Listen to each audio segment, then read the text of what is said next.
Okay, continuing on with these, I'm going to talk about chapter 2.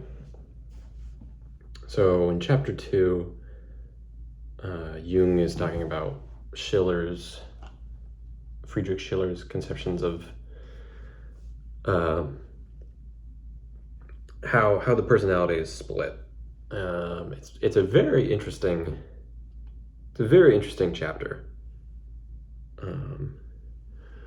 I didn't realize how much historical consciousness is kind of involved in the type theory. It's pretty interesting. A lot of the stuff in the chapter is not. A lot of the stuff with respect to repression and how, like, essentially society represses certain aspects of the personality and brings out other aspects is not super relevant for my project, but there were a few moments in this chapter so far that were very relevant. One of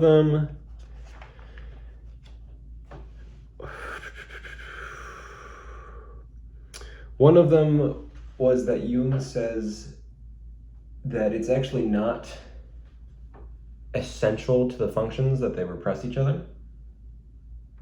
It's just the state of affairs in society that brings out feeling against thinking, for example.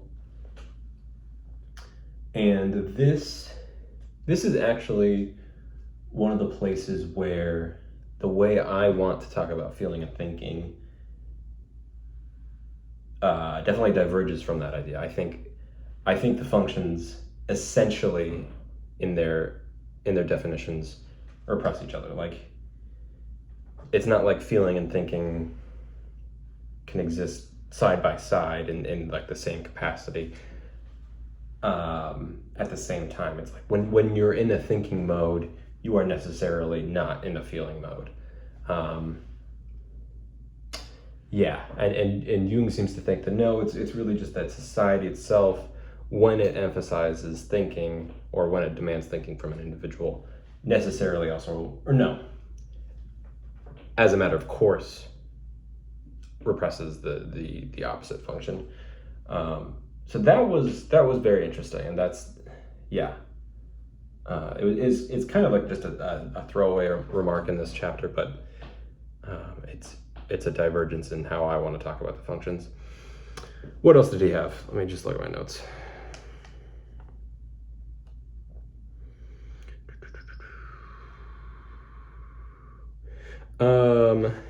He definitely, okay, so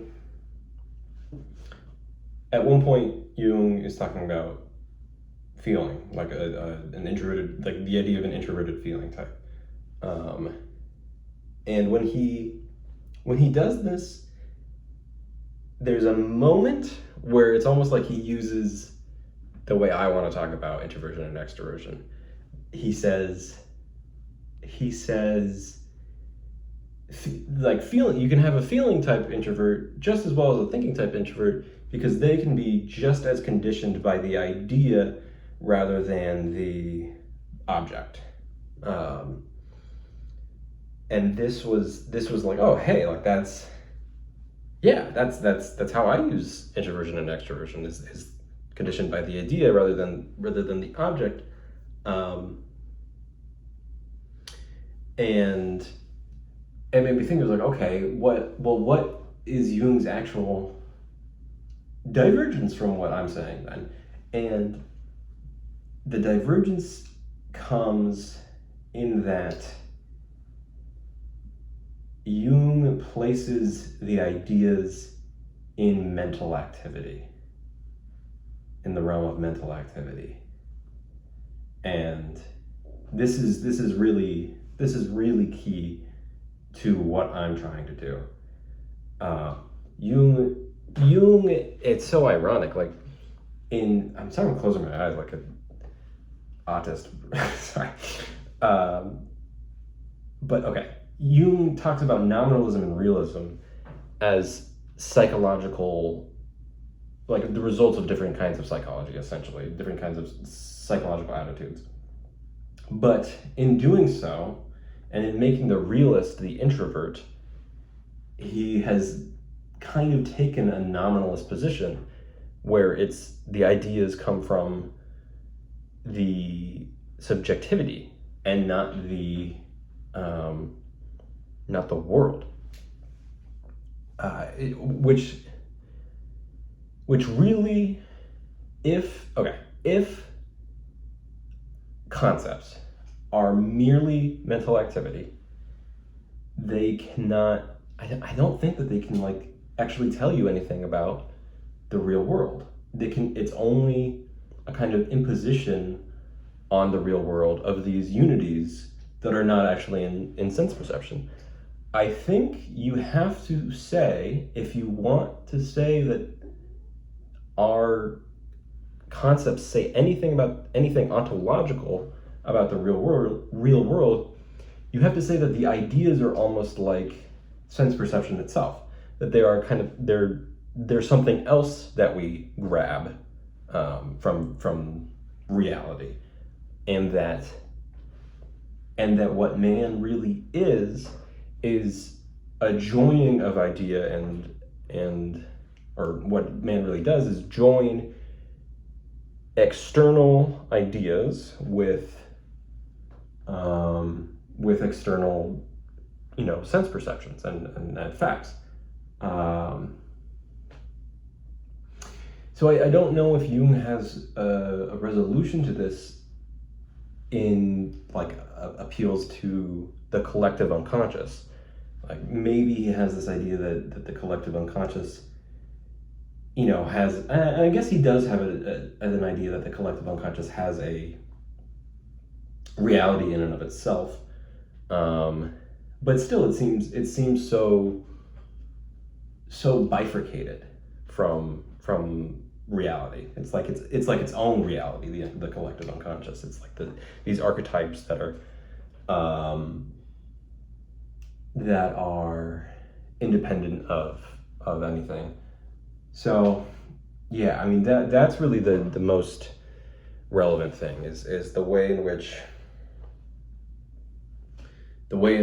Jung, in that little line, uses my quote unquote definition. Yeah. Anyways, the other thing was that Jung seems, and I don't know about this yet, I think Jung might be still a little bit committed to introversion having actually more of an association with thinking, because of how related the idea is with thinking. And I'm not as certain about this, but it seems like, yeah. I mean, so Jung's idea of introversion and extroversion was originally contained introverted thinking and versus extroverted feeling, and through conversations with someone, apparently he developed more out of that, and saw the possibility of extroverted thinking and introverted feeling. But I think it's still snuck in with the way he talks about introversion, because categorization. Okay, and I mean, and this is maybe unfair, but the way that the idea acts upon instances of an idea, objects, I think, in the way he talks about it with names specifically, like classes of objects, it's this very logical thing where thinking is excluding and including things. And I don't see how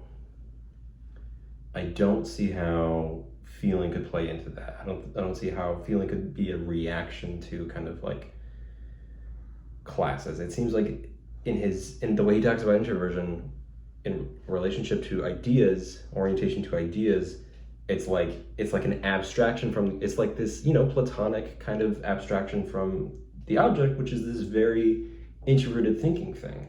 It definitely just seems still wrapped up in that, which I think that's why it's problematic to talk about. And this is another kind of thing. It's so much easier to talk about the way an object moves into unity. That seems to be that accommodates feeling. Like you could talk about the way that something moves into unity with feeling, and that seems to be like, okay, aesthetic judgment. One of the kind of typical domains of feeling is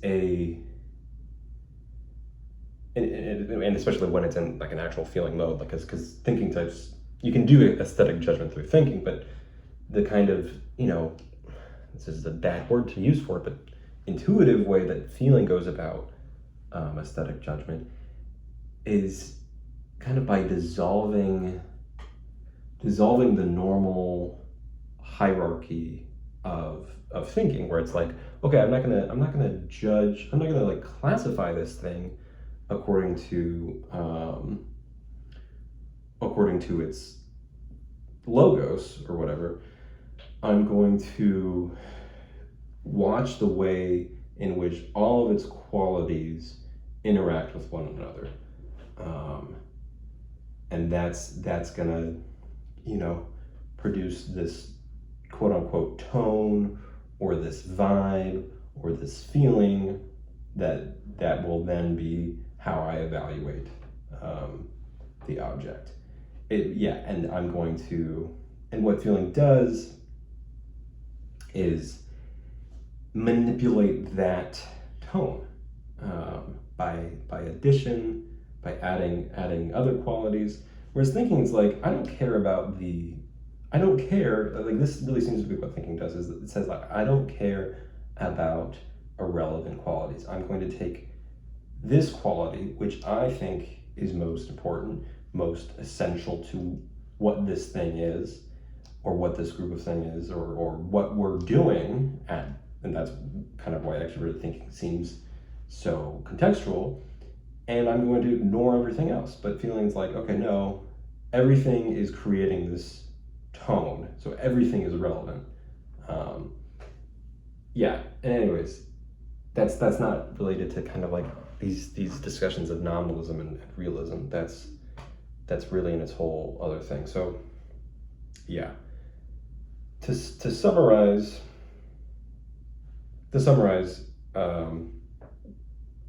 I disagree with Jung that the functions don't necessarily repress one another. I disagree with Jung.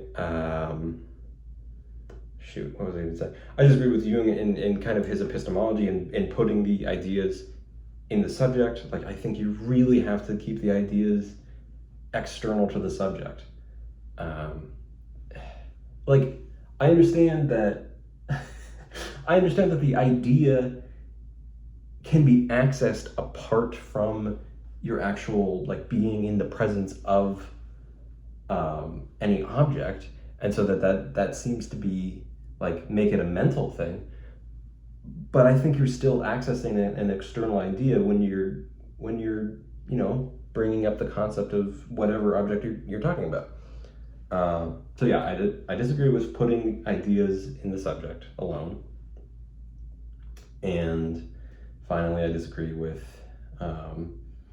Jung's conceptualization of introversion as having more to do with thinking than with feeling. Those are the important things.